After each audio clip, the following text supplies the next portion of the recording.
जय जिजाऊ, जय शिवराय, जय शंभूराजे. नमस्कार मित्रांनो.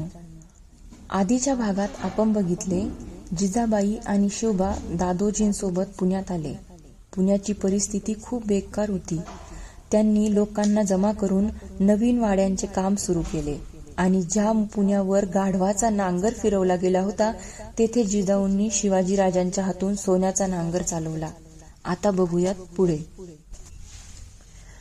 शहाजीराजांच्या पुणे जहागिरीत शिवाजीराजांसह येताच दादोजी कोंडदेवांनी जहागिरीकडे लक्ष द्यायला सुरुवात केली. वस्त्यांसाठी कौल दिला, जागा निवडली. शिवापूर, शहापूर यासारखी गावे रूप घेऊ लागली. आंब्याच्या बागा उठवल्या गेल्या. वस्ती करण्यासाठी येणाऱ्या कुटुंबांना मदत दिली जाऊ लागली. वाडा अशा माणसांनी सदैव भरला जाऊ लागला. जिजाबाईंच्याकडे बाया बापड्या येत होत्या. त्यांची दुःखे पाहून जिजाबाईंचे डोळे पाणावत. बाल शिवाजी हे सारे पाहत होते.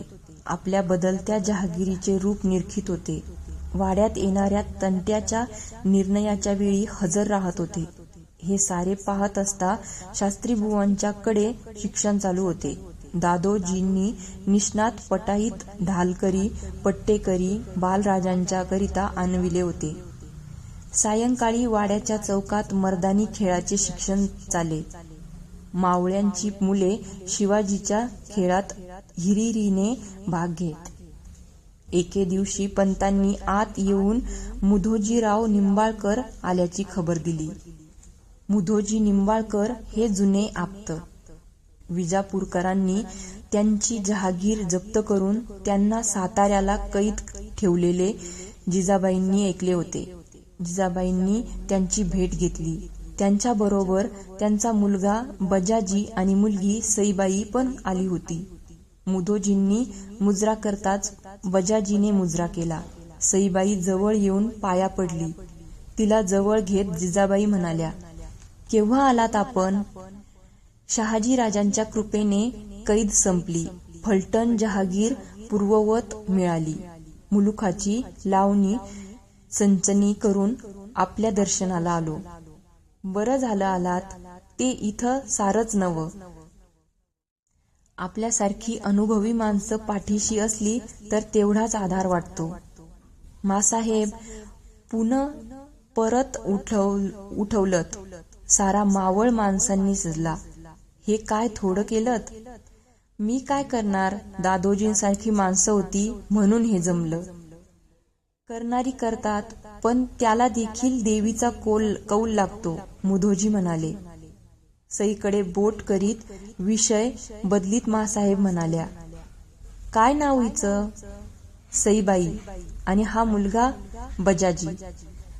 7-8 वर्षाची सई आपल्या विशाल नेत्रांनी मासाहेबांकडे पाहत होती. गव्हाळ रंग असूनही तिच्या रूपाचा गोडवा नजरेत भरणारा होता. धारदार नाक, पातळ ओठ, रेखीव काळे नेत्र, उंच मान चेहऱ्याच्या गोडव्यात भर घालीत होते. मासाहेबांनी निंबाळकरांना थोडे दिवस राहायचा आग्रह केला. मुधोजी पुण्यात राहिले. मासाहेबांच्या बरोबर सई सावलीसारखी फिरू लागली. बजाजी शिवाजी बरोबर राहत होता. संध्याकाळच्या वेळी वाड्याच्या पुढच्या चौकात मर्दानी खेळ चालले होते. पंत पाहत होते. लाठी बोथाटी झाली आणि शिवबाने हाती तलवार घेतली. उस्ताद तलवार घेऊन उतरले. डाव सुरू झाला. खनखन आवाज उठू लागले. सदरेच्या खांबाला रेलून हे पाहत उभी असलेली सई आत धावली. आत मासाहेब बैठकीवर बसल्या होत्या. मुधोजी निंबाळकर खाली बसले होते. सईबाई मुधोजींच्या कानाशी वाकली. मुधोजी म्हणाले, नंतर. चला ना आबा. गाल फुगवून सई म्हणाली, सांगितलं ना मध्ये बोलू नको म्हणून. काय म्हणते सई? जिजाऊंनी विचारले. सईबाई चटकन मासाहेबांच्याकडे धावली आणि म्हणाली, मासाहेब बघा ना, बाहेर खेळ चाललेत. आबा येत नाही पाहायला. भारी सतावते ही पोर, मुधोजी म्हणाले. चला मुधोजी, आम्हीही खेळ पाहायला येऊ. फार दिवसात आम्हालाही सवड मिळाली नाही. मासाहेब उठल्या. मुधोजींना उठावेच लागले. मासाहेबांचा हात धरून सई बाहेर आली. मासाहेबांना पाहून दादोजी उठले. सदरची मंडळी मुजरा करून बाजूला झाली. मासाहेब बैठकीवर बसल्या. दादोजी मुधोजी अदबीने बाजूला बसले. चौकात 4 जोड्या तलवार खेळत होत्या. उस्तादाने मुजरा करताच मासाहेबांनी विचारले, नानू उस्ताद, आमच्या बाळराजांना नवीन काय शिकवलत? नानू म्हातारा होता, तरी वाळल्या हाडात तेज होते. तो म्हणाला, मासाहेब धावतोच की आता. नानूने सूचना केल्या. चौक मोकळा झाला. नानू म्हणाला, राजे लाठी घ्या. लाठी घेतली. राजांनी लाठी फिरवायला सुरुवात केली. साधी, बगली, चक्री सारे प्रकार करून दाखवले. चक्री लाठीच्या वेळी तर लाठीची गुणगुण ऐकू येत होती. 3 हात होताच नानूने काठी उचलली. राजांच्या समोर जात तो म्हणाला, बेतानं ह राज, नाहीतर मागच्यासारखा बावळा निखळून ठेवशिला. सारे हसले. नमन करून हातावर थुंकून नानूने काठी उचलली. बाळराजांनी त्यांचे अनुकरण केले. राजे करा मोहरा. राजांनी काठी उचलली. लाठीचे वार होत होते. ते वार नानू काठीवर झेलत होता. मागे सरकत होता. खाट खाट आवाज उठत होते. सारे कौतुकाने पाहत होते. मध्येच नानू ओरडला, राजे सांभाळा, आणि नानूने मोहरा केला. नानूचे घाव राजे काठीवर झेलीत होते. भीतीने जिजाऊंचे डोळे ताठरले. नानू वेगाने चाल करीत होता. राजे मागे सरकत होते आणि राजांच्या हातची काठी सुटली. नानूने मासाहेबांकडे पाहिले. निश्वास सोडून मासाहेब म्हणाल्या, नानू, अरे बेतानं, पोराबरोबर खेळतोय तू, ते विसरलास वाटतं. नाही मासाहेब, या खेळात नाणं मोठं कुठलं, जो आधी साधल त्याचा डाव.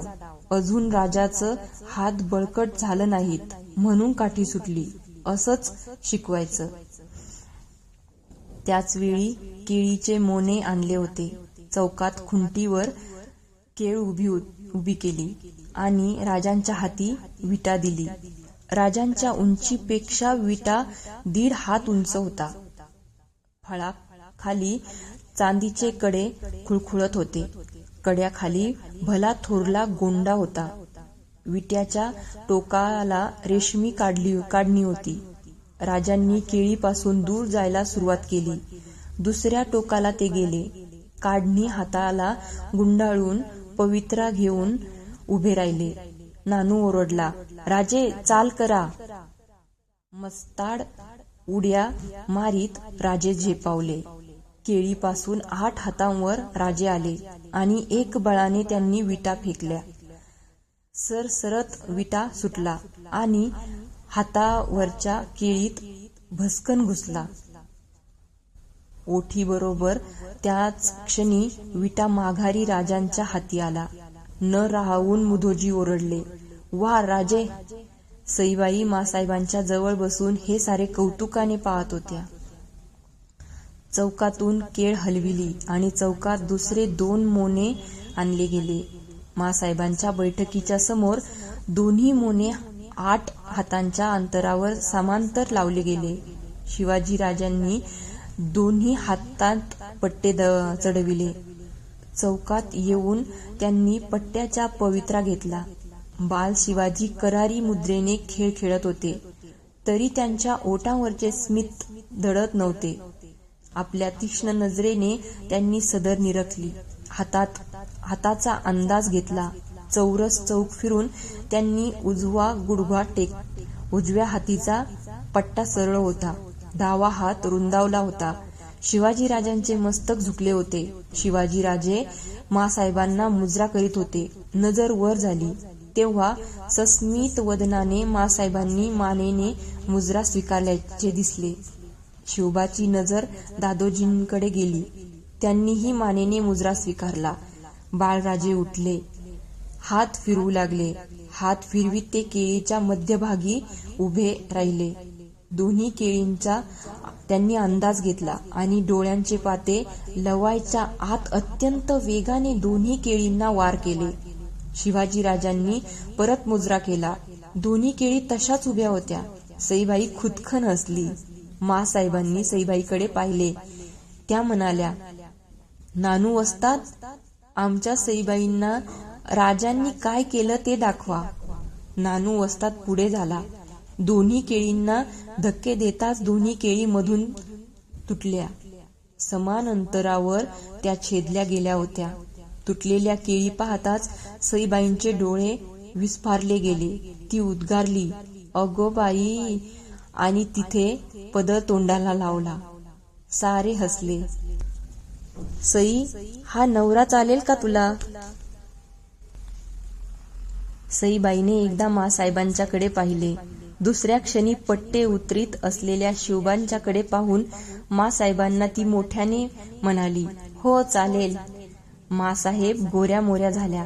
सईबाई जवळ घेत त्या म्हणाल्या, हात गधडे, असं हो म्हणून सांगतात का? माँसाहेबांची उपस्थिती विसरून सारा चौक हसण्याने भरून गेला. हसणे शांत होताच दादोजी स्थिर आवाजात म्हणाले, माँसाहेब, एक अर्ज आहे. काय दादोजी? गोष्ट निघालीच आहे. हरकत नसेल तर ही गोष्ट पक्की करावी. राजेही आता 10 वर्षांचे होतील. जोडाही शोभून दिसेल. नानू वस्ताद, काय म्हणतात दादोजी? नानू म्हणाला, खरंच आहे हे. देऊ या बार उडून.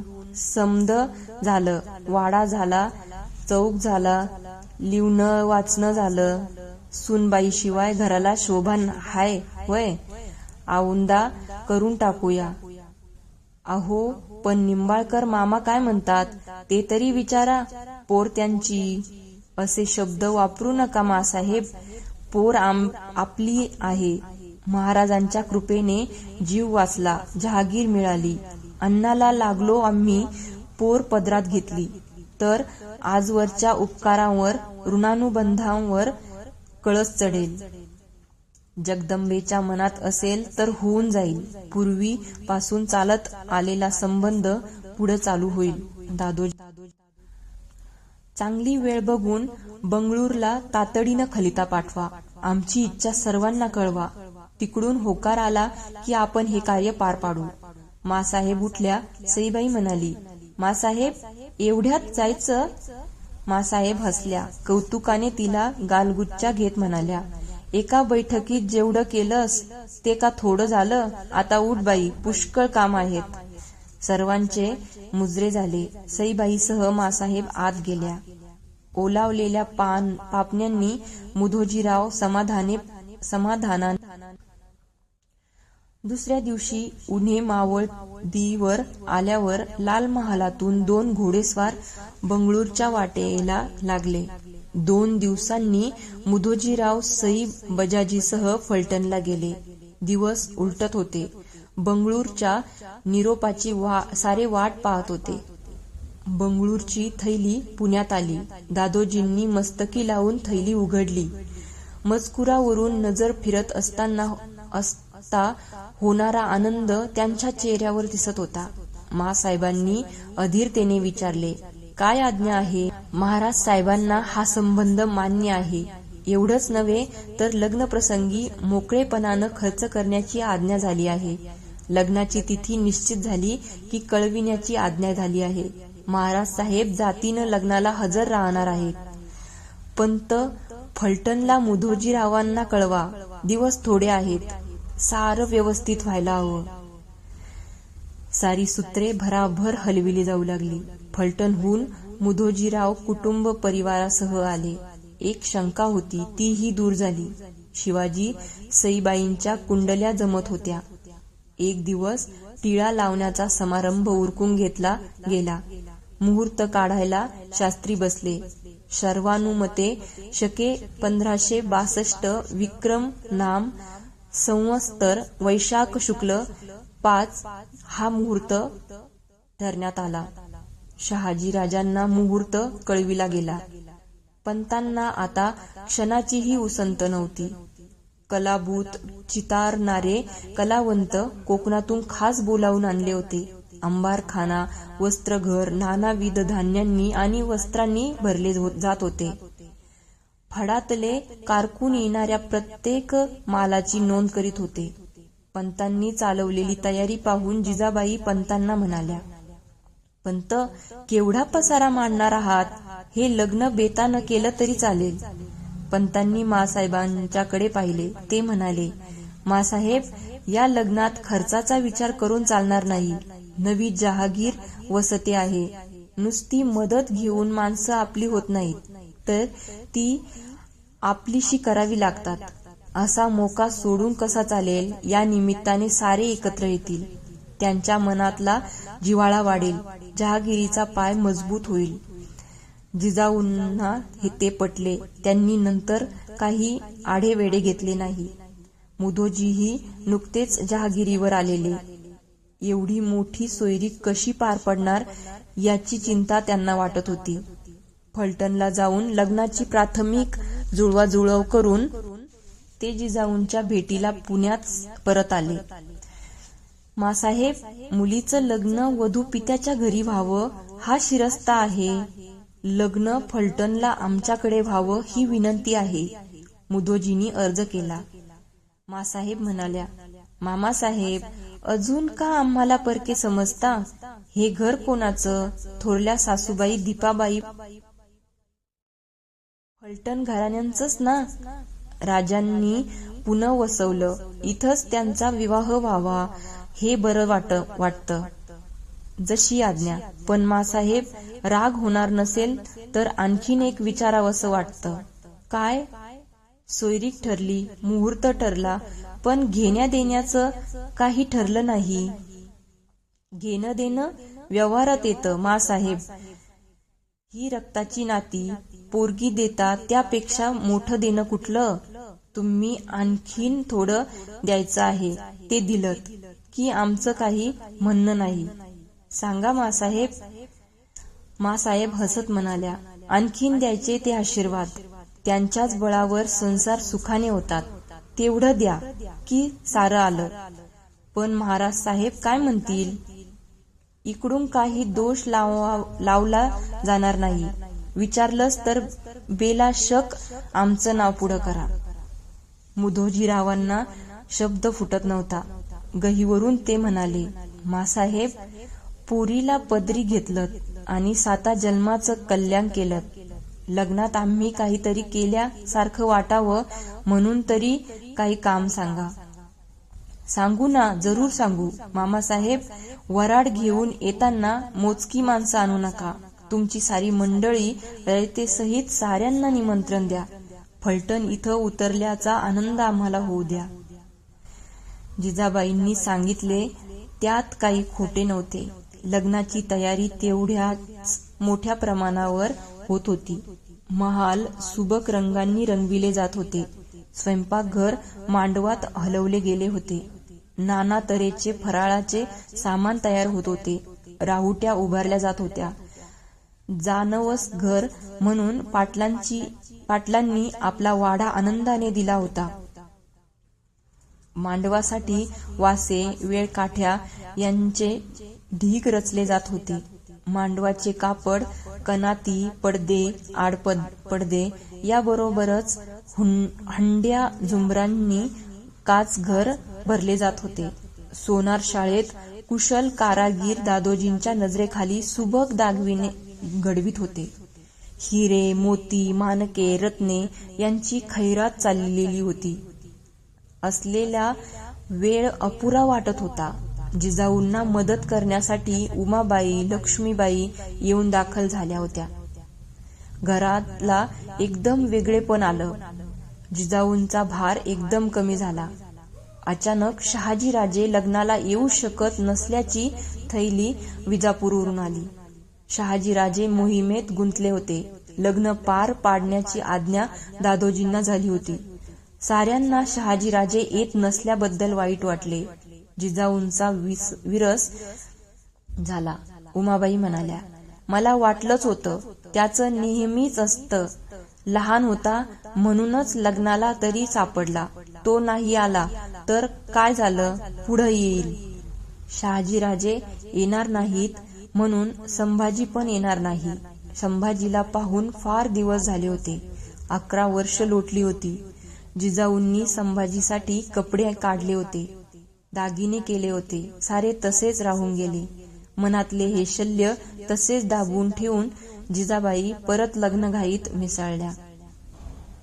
5ही देवांना कौल लावून मुहूर्तमेढ रोवली गेली. साऱ्या ठिकाणाचे मांडव सजू लागले, खांब उभे राहिले, काठ्या आच्छादल्या गेल्या, छत चढले, पडदे आडपडदे वाऱ्यावर झुलू लागले. मुधोजीरावांचे वऱ्हाड वाजत गाजत पुण्यात प्रवेश करत होते. खेड बाऱ्यातून बैलगाड्यांची रीघ पुण्याच्या वाटेला लागली. सारे घरचे होते, मागे कोण राहणार. बैलगाड्यांनी घोड्यांच्या टापांनी पुणे गजबजून गेले. निवाऱ्याच्या जागा संपल्या आणि माणसांनी गाडी तळातच गाडीचा आसरा केला. हररोज 1000 पान उठत होते. लक्ष्मीबाई उसंत न घेता वावरत होत्या. जिजाऊ त्यांना काही म्हणाल्याच तर त्या म्हणत, तुम्ही विसावा घ्या, काही आमच्याकडून राहिलं तर सांगा. मुहूर्ताचा दिवस आला. लाल महालाचे आवार माणसांनी फुलून गेले.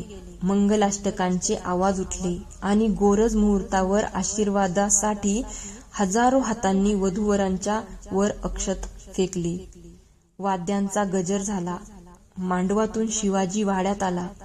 जरी टोप शिरी होता, कपाळी गंध होते, अंगात जरी बुट्टीचा अंगरखा होता, कमरेला तलवार लटकत होती. पाठीमागे सईबाई चालत होती. दोघेही नानविध अलंकारांनी अलंकृत होते. दोघांच्या शालींना मारलेली घाट शिवाजी आत आला. दोघेही उमाबाईंच्या पाया पडली. उमाबाईंनी दोघांवरून ओवाळून कानशिलांवर बोटे मोडली. मोहरांचा शतका केला. जिजाऊंचा आशीर्वाद घेऊन दोघे सदर सोप्यात आली. राजांनी दादोजींच्या पायावर डोके टेकले. दादोजी गहिवरले होते. सारे अंग कापत होते. काही न बोलता त्यांनी शिवबांना कवटाळले. वरातीची तयारी झाली. दागिन्यांनी सजविलेला देखवना घोडा समोर आला. सईबाई म्हणाली, मी घोड्यावर बसणार. तुमच्याकरिता आणलाय हा घोडा? हा, मला दुसरा घोडा पाहिजे. मला घोड्यावर बसता येतं की? सारे थक्क झाले. कुणालाच हसू आवरेना. जिजाबाई म्हणाल्या, ही काय रपेट आहे, वरात आहे ही. हवं तर नंतर दुसरा घोडा देईन तुला. वरात चालू लागली. शेकडो पलोत्यांच्या उजेडात वरात जात होती. पुढे दादोजी, मुधोजी, हनुमंते, शास्त्री, कोरडे ही मंडळी चालत होती. त्यांच्या पुढे दांडपट्टा, लेझीम, तलवार खेळली जात होती. पुढे वाजंत्र्याचे ताफे लागले होते. मुंगीच्या पावलांनी वरात पुढे सरकत होती. होणाऱ्या बारांनी सई दचकून जागी होत होती, पेंगत होती. झोप येऊ नये म्हणून शिवबाच्या डोळ्यांना पाणी लावले जात होते. जोगेश्वरीहून वरात माघारी वाड्यात यायला पहाट झाली. सईबाईंना पुरे जागे करण्यात आले. वाड्याच्या दाराशी उंबरठ्यावर ठेवलेले माप सांडून भोसल्यांच्या घरात गृहलक्ष्मीने प्रवेश केला. दाराच्या आत धान्य विखुरले होते.